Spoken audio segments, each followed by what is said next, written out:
Welcome back, you guys. I'm Tassie, and this is my Shaman Memoirs channel. So this week, we're going to be talking about the ghosts of my life. That's right. We're going to go all the way back to when I was younger and, what did the ghosts want? What did we talk about? So I'm going to give you guys some inside knowledge about me as a child. Now, if you guys watch some of my older videos, you guys may know some of the references I'm going to talk about. However, when we were kids, we moved around a lot. Now, I have 15 siblings, so there's 16 of us. I am the 5th oldest. My mom and dad, they got divorced when I believe I was in kindergarten. And since then, both of them have remarried twice. So let's get into this. So some of you guys might know I was born and raised in La Crosse, Wisconsin. And whenever we moved or we lived in certain houses, because we moved so much, our siblings and us, we tended to name the houses kind of like the color it was or the street name that it was on. So that's how we reference certain eras in our life, like things that happened based off of the house that we lived in. So what the original house where we lived in was called the White House. How original, I know. But anyways, this is when my parents, they originally came to Michigan, I believe, because my 2 older siblings, they were born in Michigan. Lansing. And then they moved to La Crosse. And they lived in a White House, and we lived with some of our uncles and our grandmother from our mom's side for a while before we moved into the Yellow House. So when I was in the White House, I was definitely still in diapers. I remember that. We had videos of us, as kids and stuff like that. And I recall seeing myself, and I remember that day. I remember that day when my uncle was recording us. But literally, I'm probably like 1.5 years old. I'm still in diapers. And I do recall around that time, there were always a man and a woman around me. There was an older man and a woman. They were of Asian descent. I don't know if they were Hmong or not, but I remember they never talked. They were just always sitting around me. But I do recall at that time, I would hear voices and I would get feelings of people around me. So I do remember that when I was at the White House.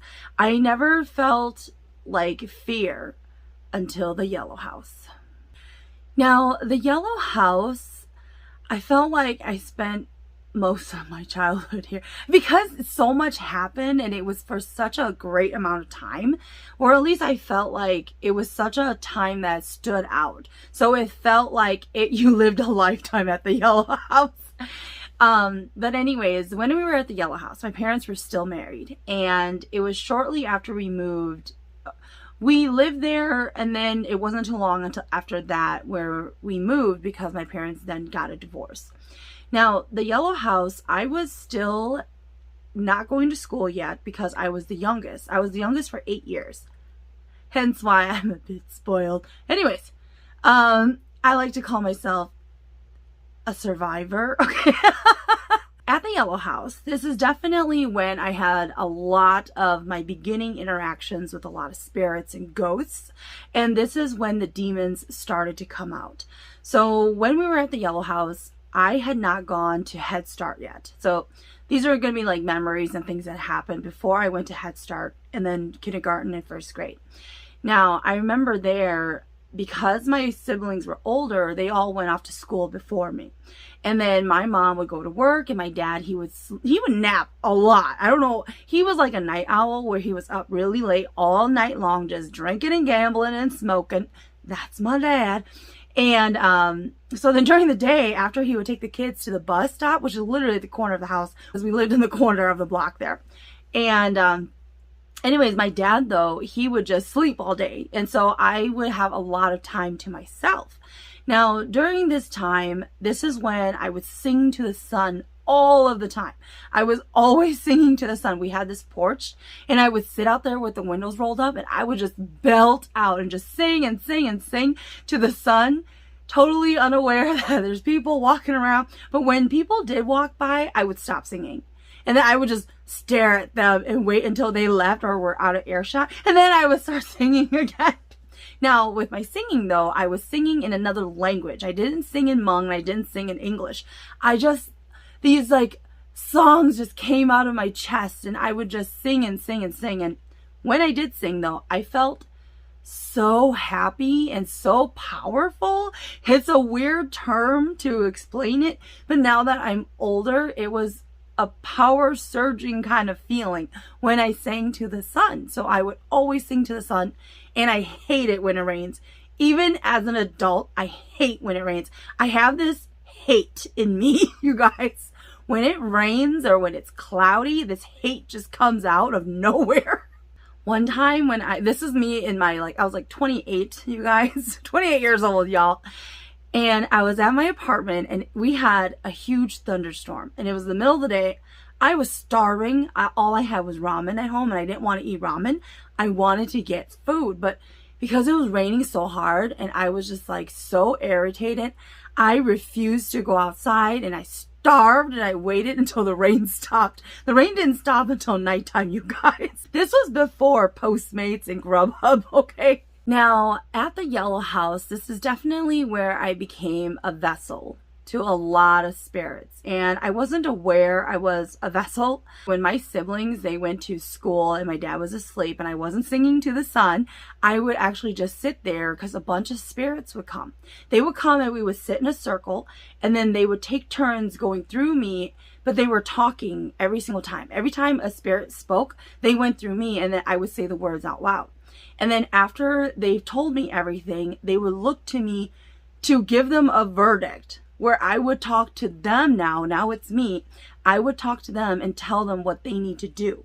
And they would leave and go do it. And then later on, not the same day typically, they would come back on another day and they give me an update on what happened. And then they wait for me to tell them again what they need to do. I mean, in hindsight, it's probably pretty crazy that I did this in general, but it felt good. Like it felt normal because when I was not doing this, like if I was around a lot of people and I couldn't go and be alone to do this, I would get like this anxiety in my chest and I would start to feel irritated. Like I needed to run away and just be alone because then that's when the spirits would just, everything would come out of me. And then I would feel so relaxed and so normal again after I was done. Now, this is also around the time when both of my wrists broke. So in an earlier, way long ago video, I did talk about how when I was younger, both of my wrists just broke. One day I woke up and both of them were broken. And to this day, my siblings, they don't believe it. I mean, at the time, they did not believe that my wrists broke. But my mom took me to the hospital. The doctors, they questioned me if I was being abused at home because they couldn't find anything wrong with my wrists, but they couldn't move it because I was like screaming in pain because it just hurt, but they looked normal. But literally this was me like all the time. I couldn't move it. But my siblings thought I concocted another plan to get out of cleaning. Okay, quick side note. Yes, I may have been favored. Yes, I knew how to get out of getting in trouble, but you know what? It's not my fault. I was born last, okay? It's not my fault. Now, the spirits that would come and talk to me though, when we would sit in a circle, they would tell me about things happening in a world I have never been to. I didn't know existed. I couldn't see it. They would just tell me about like all these issues. Like, it would be like, imagine if you went to court and I was the judge. And then all these people will come and then they would take turns complaining, like submitting their complaints. But I was all the characters, basically. That's what it was like. And then I would tell them exactly. And the thing is, when they went into me, I would feel their emotions. I would gain all of their knowledge. And then after they were done, I had all this knowledge that would come to me where I'm like, no, these are the rules and this is what's going to happen. And I would tell them exactly what's going to happen. And there were some mean characters, okay? There were some really mean characters. And I could tell when a spirit was like lying to my face because they were trying to make themselves look good in the story. But even though they may have been somebody revered in this world that the spirits were at, I knew they were lying because I could feel it whenever they spoke. So it was odd now that I think about it, but at the same time, it made me feel good. Like I felt normal after I was done. And if I didn't do it, I would just feel such anxiety. Now, during this time at the Yellow House though, aside from the spirits, they didn't scare me. They didn't haunt me. They didn't possess me in any way. I just felt really calm and good talking to them and with them and doing whatever it was whenever they came. And sometimes if somebody needed me to do something, like if my dad woke up, because, I would just be in the porch and he would be in the living room, and then the doors open and sometimes I'd be sitting in the porch. So my dad just thinks I'm just talking, because a lot of times I'm speaking a different language. You guys, did I forget to add that? I am speaking a different language during this time. Now, my siblings, they do recall me always speaking in different languages. I mean, now that I think about it, if I was a kid and I had a sibling always talking in another language, like a made-up language all the time, wouldn't that have scared you? Okay. And my family, they recall me singing to the sun all the time. So I really don't know now. But anyways, during this time, ghosts would then start to come as well. So, the differences between me speaking to the spirits that would come versus the ghosts, okay? I'm going to warn you guys, because sometimes you guys say I scare you guys, okay? So when I am talking to the spirits, even if at times I may be yelling because one of the spirits is yelling, it sounds normal. But when it was a ghost that would come, this is an actual ghost now, it would be like it was like really aggressive and angry. So it was very, very different when it was ghosts versus just regular spirits from wherever they came from, because they would come. And sometimes they would wait if I'm busy and my dad would ask me to go somewhere, and then I would come back to the room and then I would sit back down and talk to them again. They would sit there and wait for me. But sometimes if I've been gone for a while and I come back, I have to sit there and wait and then call them to come back to me, and then they come back. So anyways, back to the ghosts. The ghosts were very, very intense and angry. They were always angry. And after I was done, I would still feel angry. One day I was in our backyard at the Yellow House. We didn't have a fence, but it was basically whoever had lived there before had built all of these big lilac trees and all of these pretty bushes. So it made a fence with all of the greenery, right? And eventually we ended up having a little garden in the back. But I remember I would go into the backyard because my dad would be smoking a cigarette. And then I would go and I would pick flowers. And I remember I was picking flowers one day, and a man from the heavens appeared before me. And I remember I told my older sister that this happened when she came home from school. Obviously, she didn't believe me. I mean, who would?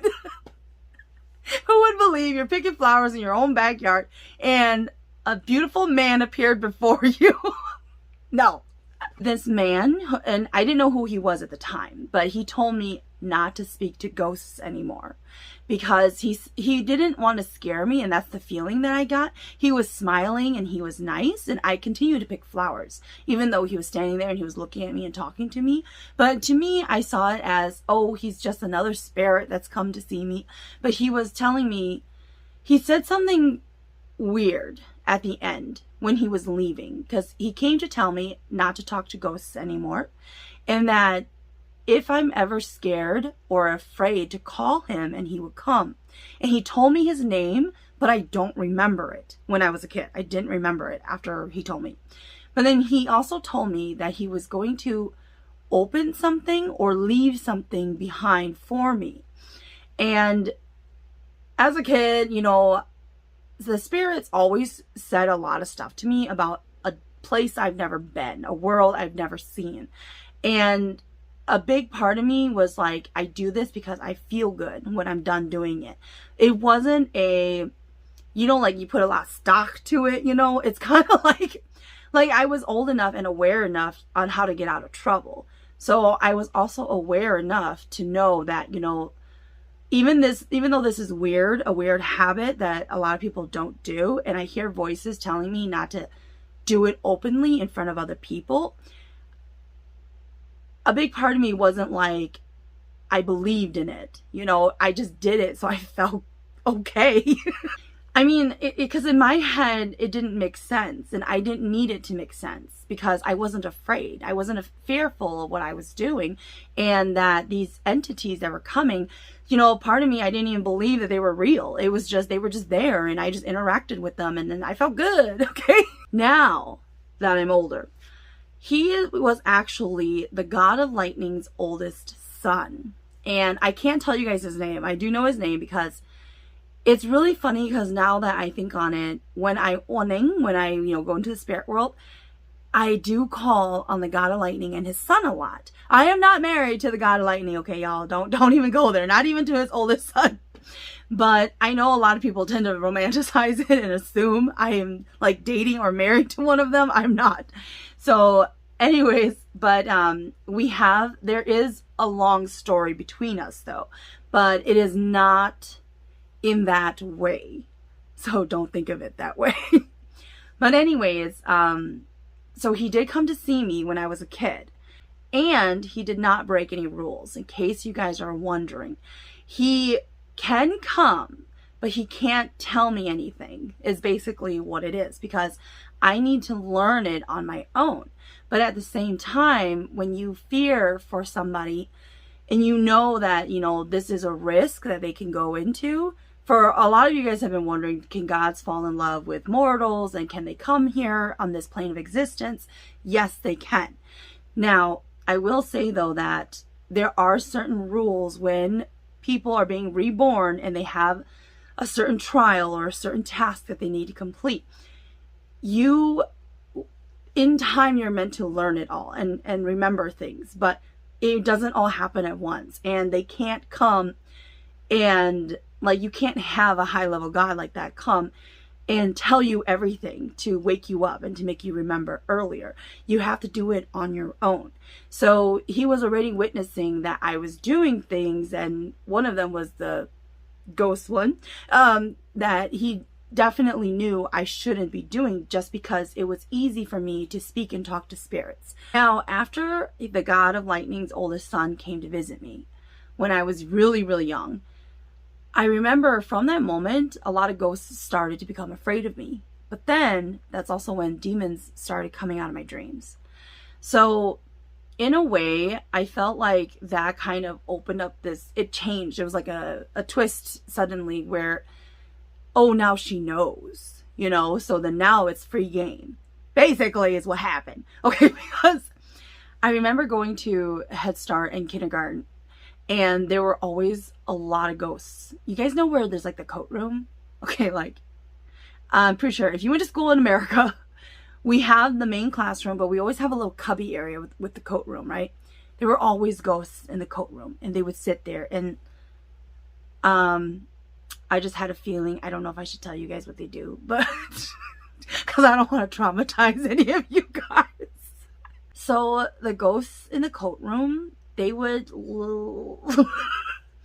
okay, because we would sometimes bring food from home. They would lick and eat the food, and they would lick clothes that kids brought from home. Anyways, that's what I always saw them doing in the coat room, but it's not like it's a big deal. You know, to me, it's not a big deal.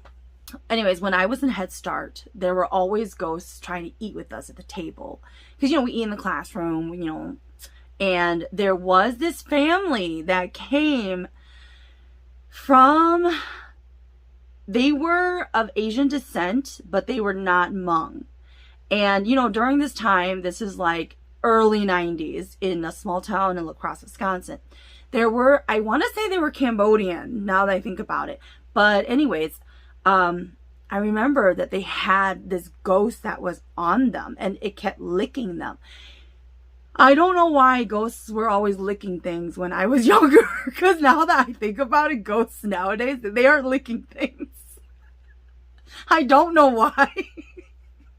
I will say at restaurants, sometimes they are licking things. Some of these things I feel like I shouldn't tell you guys because you're going to freak out. I mean, it's not like you're going to die if you ate the food that a ghost was licking. Like, you wouldn't have known it was licking it anyways. Anyways, back to my story. So, when I was at the Yellow House, this is when my nightmares started to become really, really bad. And I believe in my story about Michael the Demon that I had uploaded, this is like an hour long, on my other channel. I talk a little bit about my nightmares that I would have at the Yellow House. I mean, I would wake up screaming, and I would wake up in pain all of the time, you guys.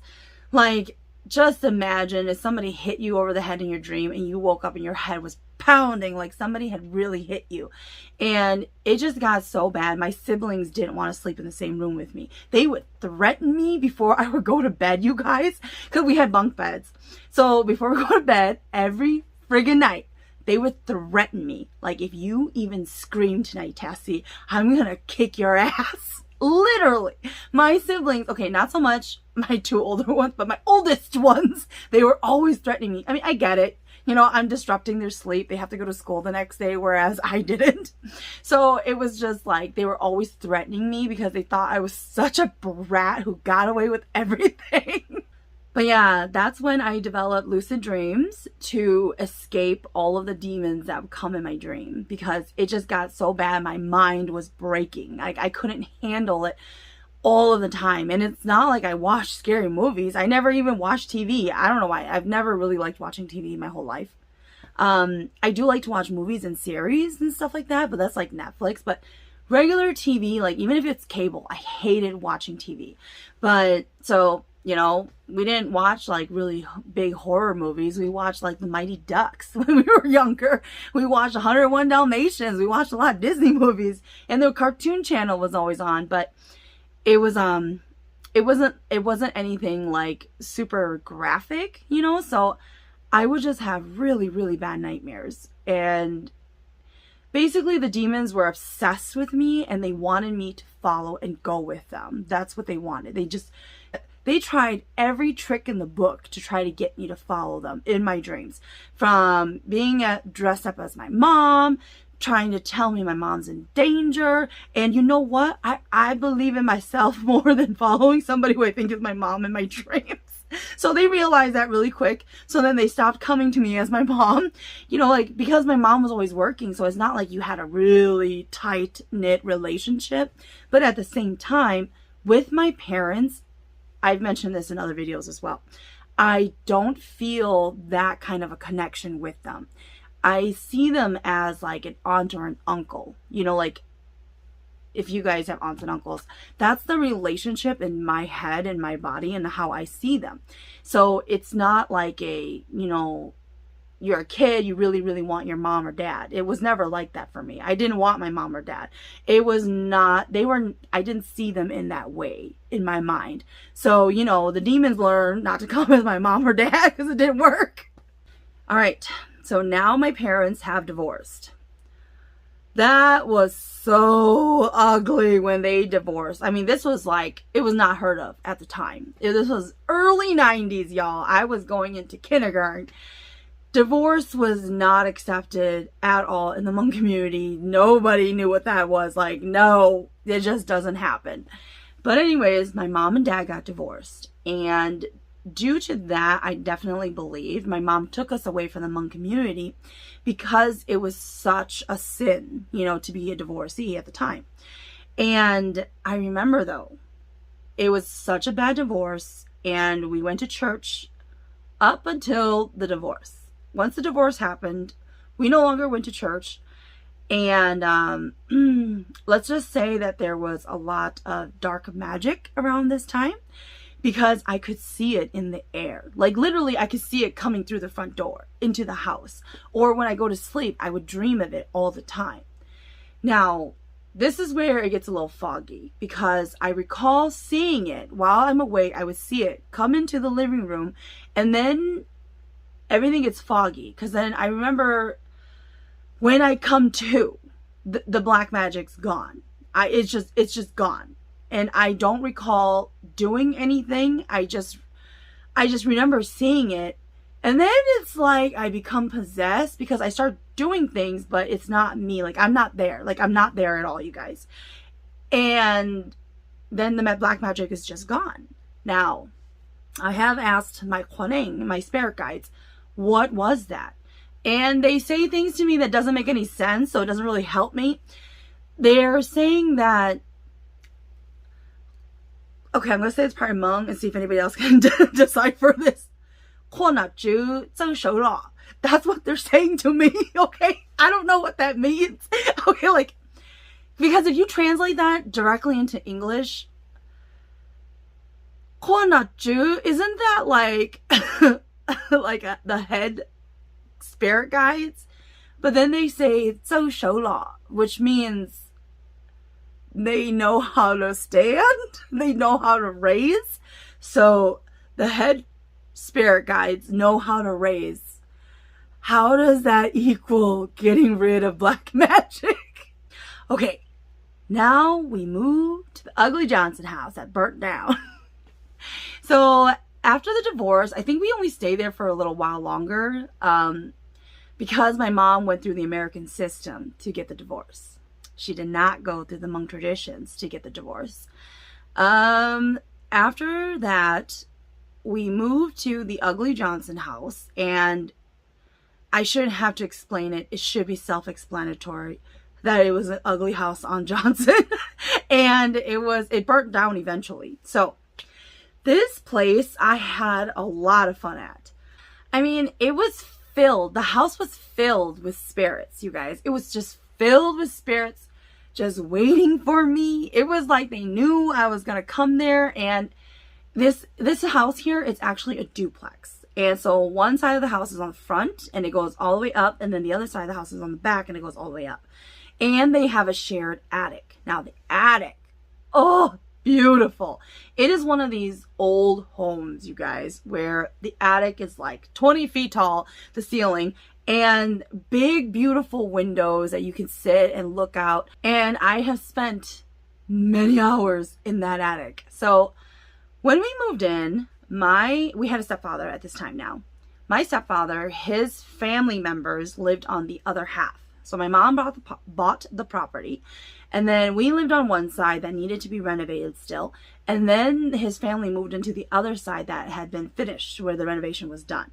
Because my mom had that house at the same time as the yellow house and she was working on it. And then that side just finished first. So then his family moved in. And then we ended up staying on the other side because it was my stepdad and my mom who was renovating it still. Hope that makes sense. It was one bathroom. And during this time, there were so many spirits around that were calling to me. Like they just knew how to get me to come, because I would get such bad anxiety at this house, like because I needed to be alone. But now I was getting older, so I didn't have as much time alone as I did when I was younger at the yellow house. So now my school schedule was the same as my siblings, so I didn't have really any alone time. So I literally would have to sneak out of the house, you guys. With everybody around in the house, I would have to sneak out the doors, and then I only went to the front of the house. Okay, like because everybody would use the sides or the back doors of their houses, so nobody would use the front. So I would go to the front of the house, or I would go to, we had like this garage that they eventually tore down, but there was like an old trailer there, you know, like those live-in camper kind of trailers. So then I would always go there, and that is where I would talk to the spirits like crazy. Like I would go into the garage, or I would go into the creepy camper, and they would just come, and I would just feel so at peace. And my oldest sister, she had this room that led to the attic. So a lot of times, you know, she was in her room with the door closed and we couldn't get in. So when she was out playing, that's when I would go through her room and quickly run up to the attic and spend all day there. And I would see her when she's coming home, though, because the windows overlooks where the alleyway is, and we enter through the back of the house. So she would have to come this way for me to see her, so that I would know to quickly run back out of the attic and out of her room like I was never in there. But man, I spent like days just talking and talking and talking to spirits there. This is when I started to see visions, and I started to see things that they were talking about, like places that they were telling me about, where at the yellow house I couldn't see it. So now I could start to see visions, and I start to see all sorts of things. And they were just talking to me, and the same things where it was like they would tell me about all their issues and all their problems, and I would have to solve them all. So this would go on for hours, you guys. And during this time, it was definitely the era where everybody was just playing around with all the neighborhood kids. We were at the park all day, you know, like I didn't care. I was there in the attic being a creep, you know, like talking to ghosts. That's all I was doing all the time. Now, if you guys recall, in another video I had talked about, this is actually where I saw my Heavenly Father watching me from the heavens. So, because I remember I was standing outside by this trailer. It was a dirty trailer, y'all. It was dirty, okay? I was standing out there by this trailer, and then I saw him looking down at me. And I'm just standing, and I'm standing there in the hot sun, and I remember I'm kicking at the ground, and I could see him looking at me. But it's a thing that, you know, like when spirits are looking at me, it's just kind of like, I just still ignore it, because what are you going to do? Like, wait, why are you looking at me? You know, like, you just let it happen, basically. So, but I remember him looking at me, but I didn't know who he was at the time. He didn't talk to me, but I remember he just kept watching me and seeing how I was doing. He was talking, but to somebody else. It was as if, imagine you're looking into a looking glass and then you saw me, and I was aware you were looking at me through that looking glass. That's exactly what it was like. And my family couldn't find me a lot of the times when we were at this house. They just assumed I was out playing, but I was just in the attic. Yes, and again, even when I was speaking to spirits, I always spoke in another language. You know, it was not often I ever spoke in Hmong or English. I was mostly always speaking in another language to these spirits. Now, I do remember in time, our side of the house was finally finished being renovated. And our stepfather's family, they were now moving out of the other side. So it was vacant. So that was my new home. So literally from like morning until nighttime, I would be there until nighttime because I couldn't turn the lights on in the house, or else somebody would know somebody's in that side of the house. So literally I was there all day, just talking to spirits all throughout the house. And then when it got dark, I would leave and then go back home to the other side of the unit. Now, it's funny now because if I tell you the story, everybody's going to hear it in my family. They're going to be like, what the hell? All this time you were just on the other side? Pretty much. I was just on the other side of the house. And I remember the spirits used to always tell me that the house was going to burn down. And then I would have dreams of the house burning down. And I think my brother did too. Now that I think about it, I remember slightly that he was telling me once that he did have those dreams, but I'm not 100% sure. And eventually we moved from the Ugly Johnson house. When everything was renovated, my mom eventually just rented out the whole place, right? Gosh, I remember when we moved, I was really depressed. I was really depressed about leaving that ugly house. It wasn't so ugly anymore, but we did move to a much more beautiful house after that. But I remember I literally walked through every single room saying goodbye to all of the spirits in every corner of this house, you guys. It was just like, I felt like at that time, a big part of my childhood, I was leaving it behind, you know. And when we moved to this really, really nice house. It basically used to be a triplex, but my mom turned it into a whole house while we lived there. We lived there for a while, and then eventually she would close off the sections and then start to rent them out. But when we had the whole house, it was like a friggin' mansion, you guys. It was just so friggin' huge. There was like multiple kitchens, so it's kind of like which kitchen has what stuff, right? But I remember during this time when I was at that house, I would do a lot of my sessions, okay, with spirits at the front of the house because it had a beautiful porch. And to this day, I still want my house to have a really nice porch in the front because I felt it was because of that house. Everything was made out of stone, and it was really nice and really well kept. And I would spend hours out there, even though the neighbors probably thought I was weird, but I was always hanging out in the front of the house. And this was definitely when I started to get older. And I started to not have as many sessions because then I got into video games. I got into sports. I got into going out with my brother and my older sister. So we would go play more with a lot of the kids in the neighborhood. Now, this has been a really long video. So as we're drawing this to an end, in that house, that's actually when I started to discover or have an inkling that I could curse people. So it wasn't until I was about 19 years old when I knew without a doubt I was cursing people. It was one of those things where exactly what I was saying was happening, and it was kind of odd, but you know, you could chalk it up to it must be a coincidence, until it got to a point when I was in my late teens there, when I was saying very particular things and it would happen exactly the way I said it. Granted, I do believe that a lot of that had to do with Michael at the time, the demon that was with me. But I'm going to end our story here, and then next week we'll pick up about this house here, and it's coming up to the time when we're moving to Minnesota and how eventually we come to the house where I met Michael.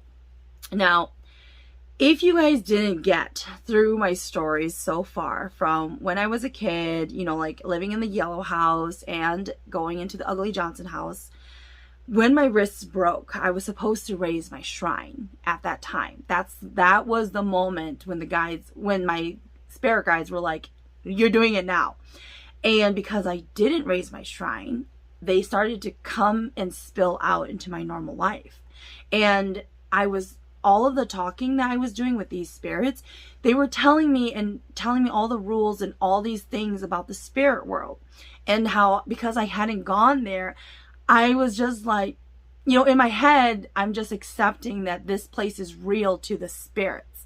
But I never questioned where these spirits came from or why they would come to me. You know, it was just normal. It was just natural that they were around. And I have been asked by another viewer before, like, what happens since I'm here? If I'm the god of dragons, what happens with my job, right? So, if you guys remember from my stories, we believe in the three spirits. So, I'm going to leave that there for you guys to think about how I am still able to achieve all of that if you know about the story of the three spirits for one person. Even now, even though I no longer, you know, have a shrine, I'm no longer onenging, when there is something important and I have to take care of it, they still come to actually take my spirit away, even though my body, my soul in the real world is right here, right? They still take me away. My whole mind, it just goes as if I'm onenging, like in the spirit world. It will just leave like astral projection, and I would have to go and actually take care of it. Everything will be laid out before me, and it's like I'm there in the spirit world and I have to decide on what's going to happen. So that still happens to this day. Even though I don't have my shrine, I'm no longer practicing, it still happens to this day. And the god of lightning. So it's funny because I was just telling my siblings not too long ago. I remember I was changing and I was getting ready to leave my room. And then I started thinking about the god of lightning. I don't know why, but I just started thinking about him. Then all of a sudden I look up and there he was standing in the corner. And I'm like, you are not here right now. And he's like, well, I'm here because you called me. And so he's like, we're going to talk. And I'm like, I'm done. And I'm like leaving the room. Yeah, I just left the room, you guys. I didn't give a shit. Now, if you guys are wondering, how can Tassie do this? Imagine me as a kid and I was your younger sister who got away with everything. All right, you guys, until next time,